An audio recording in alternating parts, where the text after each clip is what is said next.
തിരുവനന്തപുരത്ത് 7 വയസ്സുകാരന് ക്രൂരമർദ്ദനമേറ്റതായി പരാതി. രണ്ടാനച്ഛനാണ് കുട്ടിയെ മർദ്ദിച്ചത്. ഇയാളെ തിരുവനന്തപുരം ഫോർട്ട് പോലീസ് കസ്റ്റഡിയിലെടുത്തു. സംഭവത്തിൽ കുട്ടിയുടെ അമ്മയ്ക്കും പങ്കുണ്ടെന്ന് പോലീസ് സൂചിപ്പിച്ചു.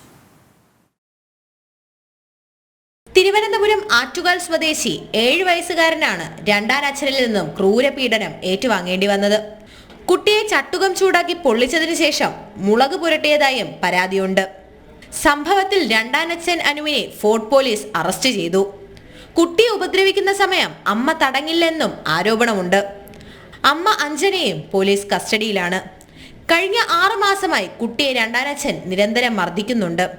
ലഹരിക്ക് അടിമയായ അനു കുട്ടിയുടെ അടിവയറ്റിൽ ചട്ടുകം ചൂടാക്കി പൊള്ളിച്ചു. കുട്ടിയെ കൊണ്ട് പച്ചമുളക് തീറ്റിച്ചു. നായയെ കെട്ടുന്ന ബെൽറ്റ് കൊണ്ടും ചിരിച്ചതിന് ചങ്ങല കൊണ്ടും മർദ്ദിച്ചുവെന്നും പോലീസ് പറയുന്നു.